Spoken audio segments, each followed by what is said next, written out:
It's time for our favorite segment, Second Take. Second Take. So this is the time where me and Matt get to argue like little children at the cafeteria table. We do so well. Which is exactly what we used to do in high school.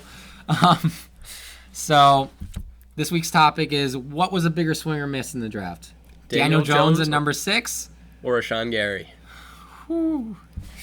And you guys all know how we feel about Michigan. We love him so much. No. All right, Matt. So why don't you, as a Giants fan, lead us through what you're thinking going into pick 6, right? Josh Allen had just fallen to you. Ed Oliver had just fallen to you. So you must be like, oh my God. Well, you know, I'm going to start from the beginning of the day. Okay. I wake up and I say to myself, today's going to suck. We're going to screw it up. I'm going through the day. I finish my classes. I'm like, there's no way we do something right. Then the draft comes and I'm like, Josh Allen, Ed Oliver. Wow. Dwayne Haskins. No. Good players there. Absolutely not. There's Good no players way. there. There's no way we'll make the right choice because it's so easy. Any of those three players. Easy. Just best talent of it. You can argue either of them were Yeah. the best talent available Yeah. at that position. Nobody would argue any differently. So what do we do? What do we do? We grab Eli Manning Jr. Daniel Jones. Daniel Jones. Wow. The person who would be hired to play Eli Manning in a movie about Peyton Manning. That is so true.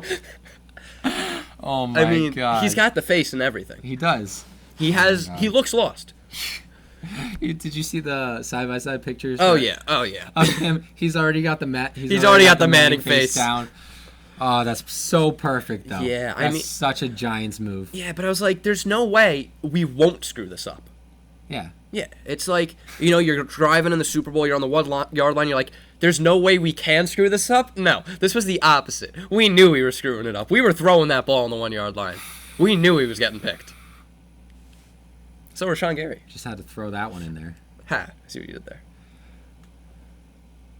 So I don't want to rag on the kid because Daniel Jones, he hasn't played a snap in the NFL yet. No. He seems like a very nice guy. Yeah. All right. I hate that he's going to be in the New York media with all the scrutiny. Yeah. It really sucks because he seems like a really nice person. He's a good kid, smart kid. Yeah, I mean, he went to Duke. He went to Duke. And unless he was it's a Duke- walk-on at Duke, so it's not like he got a scholarship to Yeah. go there. So he had to be very smart. He had to get in. Yeah. I mean, and it's not like it's Duke basketball, No. where the academic standards are a little different. Yeah. Let's just not cut corners No, here. I'm sure Zion Williamson was a 4.0 student. 4.0, summa cum laude. Oh my God. But you know, David Cutcliffe, he made Eli Manning, so Yeah, but Eli was bred from Archie. it's true. I mean, Eli had it in his veins. He had it in his family. Yeah. Personally, I don't know Daniel Jones' family background. No. I don't know. No. But Maybe he was related to Julio Jones. because they look so alike. Because Because they look so alike. You never know. Yeah. You never know. Chandler Jones, it's a beast on the defense. Yeah. Keep up with the Joneses. There you go. All right, so are you done? Are you basking in your misery? Or- Well, I'll never be done. I mean, like, let's look at him versus Haskins. Because, I Okay, mean, this all right. was, you know, even if you didn't take him at 6 and both him and Haskins were gone at their second pick, there's Drew Lock. It's Drew Lock. There's Drew Lock. He's I not a thought bad you could argue Drew Lock above Dwayne Haskins. Yeah, I think you absolutely can. Nobody would have been mad if they took Drew Lock there. No. No. Maybe there would have been some With the second questions. pick that they had, yeah. Yeah. Yeah, I mean, he would have been available for the third, too. I don't think people would argue if they took Daniel Jones with their second pick. At No, 17. I wouldn't have argued. Yeah, because then you probably would have gotten Josh Allen, right? Yeah, and Daniel Daniel Jones would Jones. have been there at 17, so you would have been like, okay. Yeah. We knew going into the draft, Dave Gettleman loved Daniel Jones. Yes. All signs pointed to that. He made it very clear in the media he loved Daniel Jones. It's just the big thing was the value. Yeah, I don't have a problem with him. I have a problem with where they picked him. Exactly. Yeah. If you would have gotten Daniel Jones at 32, where they got 30. the kid out of DeAndre Baker at 30. DeAndre Baker. Nobody would argue that. They would have No. been like, okay, so you're walking out of the draft. Let's assume you get Josh Allen and you still get Dexter Lawrence, because Dexter Lawrence is a good player coming out of Clemson. Yeah, I didn't have a problem with him. You wouldn't nobody would have had a problem with it. No. With the Giants draft. They would have gotten a blue chip player in Josh Allen who's going to instantly come to the NFL and get double-digit sacks. I don't think anybody's worried about that. Dexter Lawrence, you got that Damon Harrison replacement. He's going to clog up the middle. Yep. He's going to clog up those lanes for Josh Allen. Mm-hmm. Josh Allen to come off the edge. Then you got, listen, everybody says, if he's your guy, take him. Yep. So if they would have taken him at 30, I'm sure Giants fans would have been like, okay, we got these two great players to solidify our defense And for the the next... and the future maybe. And the future maybe. And even if he's not there, take Drew Lock. Exactly. Like, when you start getting to the late rounds of the draft, that's when you start going, okay, we'll take a chance. Like, nobody really bashed the Broncos for taking Paxton Lynch. Like, yes, he was a draft bust, but they got him at 26. Yeah. So, like, okay, you can live with that. Yeah. You can live with that. And 'Cause the value, like... And I get if you Yeah. wanted to take the quarterback at 6. Yeah. Okay, take Haskins. Take Haskins. Let's look at some side-by-side. Dwayne Haskins, in comparison to Daniel Jones last year. Dwayne Haskins had more completions, attempts, percentage, yards per attempt, touchdowns, and less interceptions. A better rate. In the Big Ten. Yeah. I think that's better what, everything? I think that's I pretty think much it's better it is literally better everything. Wait. What about his height? Oh. The only thing Daniel Jones has over Dwayne Haskins is that he is 6'5", and Haskins is 6'3", which you could argue is too tall. I think those 2 inches absolutely boost him up to the 6th Yeah. overall pick. Yeah. I mean, Brock Osweiler, I'm still to this day wondering why he didn't go first overall. Yeah. I mean, football is not tennis. No. In tennis, the 2 inches make a difference. It does. In football, really doesn't. No. I mean, When 2 you got- inches doesn't really When make you a got difference in Kyler football. Murray being the first overall pick, you got Russell Wilson doing this thing, Baker Mayfield, Drew Drew Brees. Brees. It does. It's not. Darren Sproles. Case Keenum had that big year a couple years ago. Mm-hmm. It really doesn't matter anymore. No. I mean, also it depends on position. Like if Yeah. you're a 5'10" tight end, you might as well just be stocking shelves. Probably not a tight end then. You'd probably be more of a H-back, more of a fullback. Yeah. Kind of in that. No, you just wouldn't be a tight end at Yeah. 5'10". You're right. You just wouldn't be a tight Could end. you imagine that? Oh my god. Could you imagine like Cole Beasley, the tight end? Oh man, that wouldn't surprise me if the Cowboys. At this point, nothing. I mean, he's on the for- Bills now, but Yeah, at if this Cowboys point, would've nothing put on him- the Cowboys surprises me. Oh my god, that's so funny. So you guys took Daniel Jones at 6. Yeah. Who did the Packers take? The Packers took our guy Rashan Gary Rashan Gary. out of Michigan, and everybody is raving about this man's athleticism. Right? He was a number 1 overall recruit coming out of high school. Supposed to be the next big thing. Yeah. No.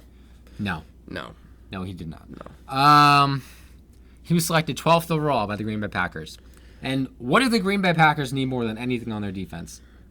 They need a new defense. Exactly. That's what they need. They need blue chip players who they cannot afford to swing and miss. They can't afford to waste these last years of Aaron Rodgers because Aaron Rodgers is going into the prime of his career. The sun is setting on Aaron Rodgers. Yeah. So his measurables are off the charts. Off the charts. Yeah. 6'5", 277 pounds. The man ran a 4.5 at the combine. Insane measurables. Yeah. Insane. Absolutely. Yeah. Combine freak. They drafted him. The one thing you cannot do is draft a combine freak based on his athleticism No. and purely potential.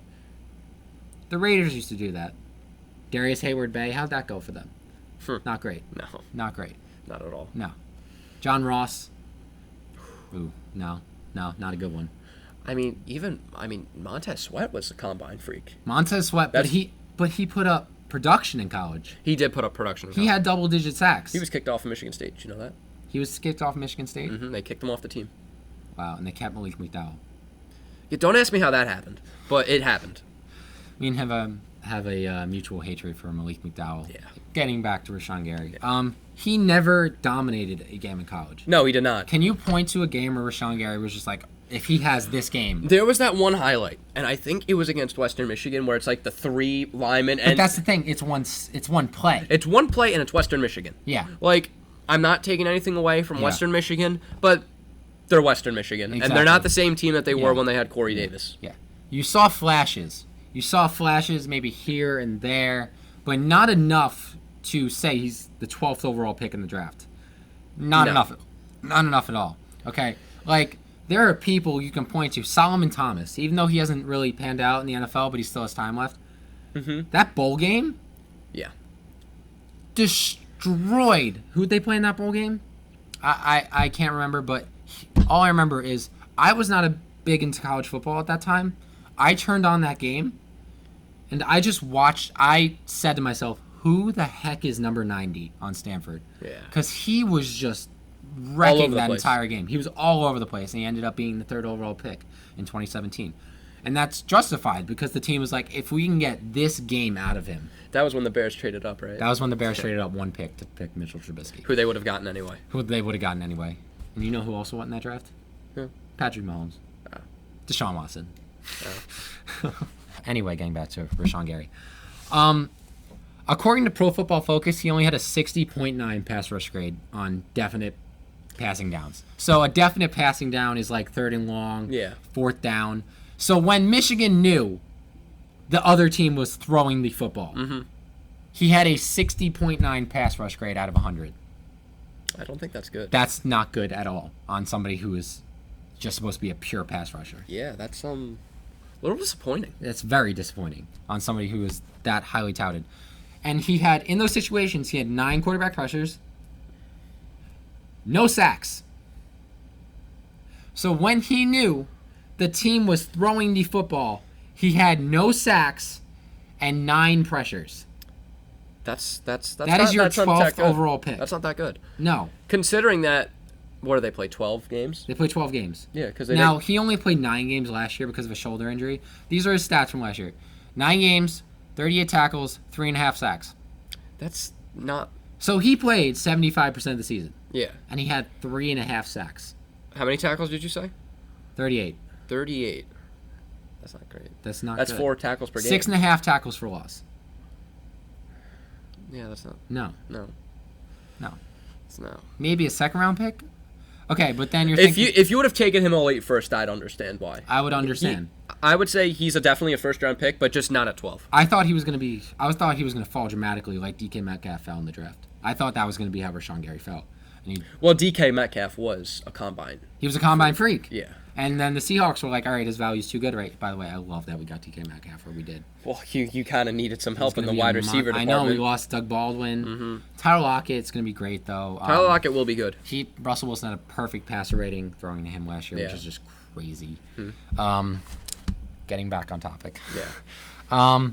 His only move, if you watch his tape, his only move is a bull rush.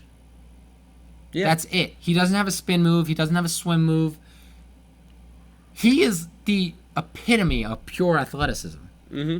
And he hasn't built anything off of it. He's what Frank Ntilikina was Oof. coming out of the draft. How are you when Frank Ntilikina got drafted by the Knicks? How are you feeling? I think Matt has that video. I Basically, do, actually. I threw my Knicks jersey to the ground because I wanted Dennis Smith Jr., who we ironically ended up getting anyway. Anyway, he's the Frank Ntilikina of this. He was purely drafted on what he can be. Yes. And I don't think he's going to be that. No, I don't think so. And you're thinking, okay, I'm going to give him every excuse in the book right here, okay? Colleges don't always use the defensive players how they're supposed to be used, right? We've seen this multiple times. Don Brown, I would argue, is the best defensive coordinator in all of college football. He's up there. Yeah, he's definitely up there. This man could definitely be a coach in the NFL. Don Brown. He's completely regarded for being a great defensive mind. He knows how to use defensive players. But in the big games last year, Yeah. 100 points in 2 games. Yeah.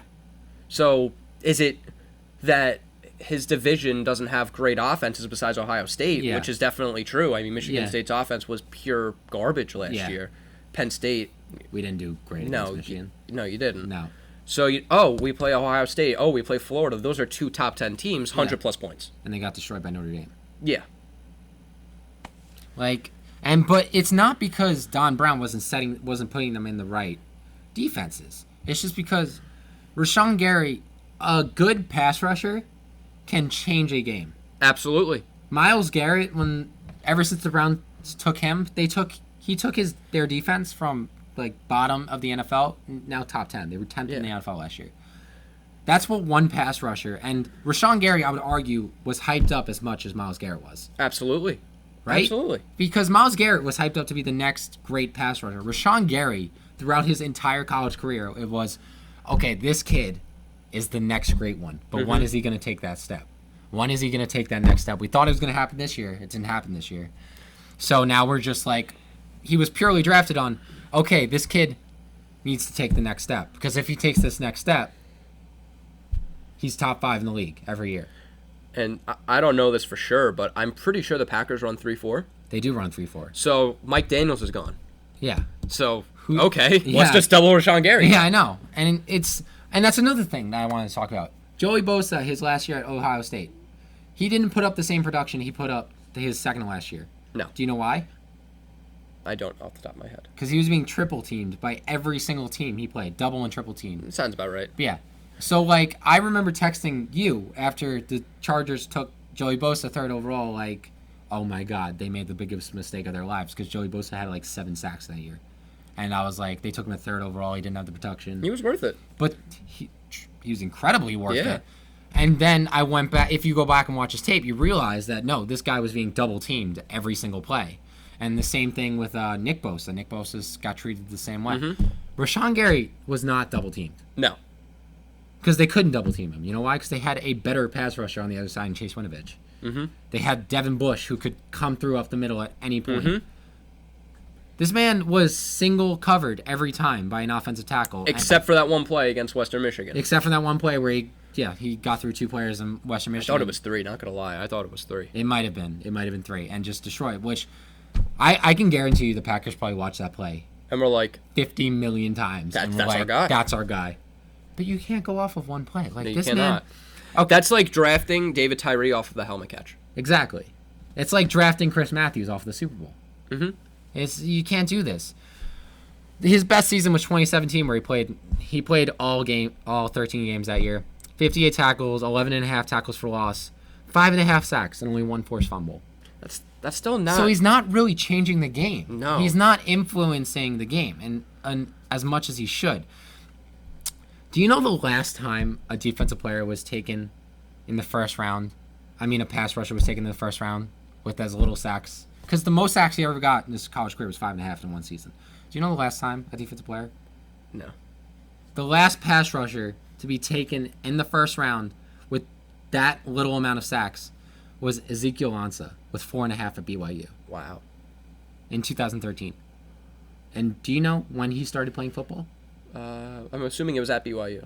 His sophomore year at BYU is when Ezekiel Ansah started playing football. So you can't really count that because Ezekiel Ansah became one of the best pass. He hasn't been healthy the last couple of years, but he became arguably one of the best pass rushers in the NFL. He's on a new team now, right?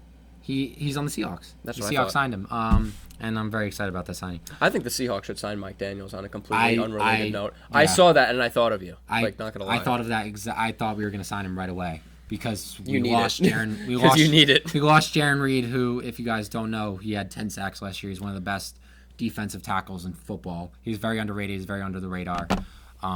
You probably wouldn't know about him unless your team plays in the NFC West or you're a Seahawks fan. So that's a big loss. So I really want Mike Daniels on that team. We signed Earl Mitchell off the 49ers, but that's only going to go so far. So Rashan Gary, never more than 5.5 sacks in one season. He was never an All-American. Yeah. He was never an All-American. This man was hyped up so much. Never more than 5.5 sacks. Didn't really influence the game. Never an All-American. He only has a bull rush. He didn't produce in definite passing situations. He never really dominated an entire game. He only had flashes in the pan. What am I missing here? You know, obviously they're looking at him and saying he has the potential to be really good, but you can't draft You at can't that draft position. that high off of Especially potential. with their needs at defense. Exactly. Like, that high in the draft, you can't go off of potential. You have to go off of a surefire pick. I mean, if you're like the Chiefs and you only need a few positions, then why not? Super Bowl team, definitely. Why Like not? what the Saints did, they traded up for Marcus Davenport Yeah. last year. Because the Saints were a defensive end away, and Marcus Yeah. Davenport he was really the same thing, but he produced at UTSA. But Yeah. that's more of a second-tier school. So, but he came on last season. Mm-hmm. I don't know what I'm missing with Rashan Gary. He's not even going to be playing the same position. I can't say who's being played out of position because Don Brown knows what he's doing, a defense coordinator. He knows how to use this guy. Because he knew how to use Chase Winovich. He knew how to use Devin Bush. He knew how to use Jabril Peppers, Jabril Peppers is one of the most dynamic players. He played every position. He played every position. And that's pretty much not an understatement. Besides the lines, I'm pretty sure he played like and Don every Brown position. knew how to use him. If Don Brown knew how to use Jabril Peppers, who was like the most positionless player ever in football, then he should know how to use Rashan Gary. So it can't even be that he was being played out of position. No scouts even said he was being played out of position. Yeah. And he's going to be being played at outside linebacker. He was more of a defensive end in college. Yeah. I just don't see this going well. No. And, I mean, this really is completely unrelated, but he was an ugly crier. He really was. Oh, my God. That draft I mean, night. I love it when the players cry. Like, it means a lot, and Yeah. I could tell it means a lot, but that one was like, ooh. Anyway. But I can't name a player who didn't produce in college and was drafted this high in the NFL. Like, I can't remember another defensive player that was purely drafted off of potential at this high in the draft. And, I mean, that's what Daniel Jones was. He was drafted off potential. Yeah, but you see that more with quarterbacks because that's the most important position on your team. Like, because if you're going to go with the swing for the fences, there's been a couple guys where you just swung Dak Prescott. Mm-hmm. Like, and I think kind of what the late round gems are teaching people is kind of don't ignore the under the radar guys. Yeah. So that's why I think you see more Daniel Joneses, Mitchell Trubisky's going in the first round. Because a lot of teams see, okay, they found Russell Wilson in the third round. They found Kirk Cousins in the fourth round. Yeah. They found Tom Brady in the sixth round. Like, more teams are seeing, okay, we don't want to pass up these guys because these guys might be the next big thing. So a lot of teams are going for quarterbacks who may not have the measurables, may not have the production in the first round because they want that player. They think they could be that player. I just can't see it. No. I don't see it. If they would have taken him late in the first, where they took Darnell Savage, which, by the way, at least they made up for it with that pick. I really like Darnell Savage coming out of Maryland. Yeah. He's going to be a really great player. I just don't see it. He disappeared a lot in games. Mm-hmm. There was some games where you can't even. He's getting single covered, and he's just not doing anything. Yeah. Swing and a miss. Swing and a miss. We'll have to see this year, though. Yeah. Time will tell. Time will tell.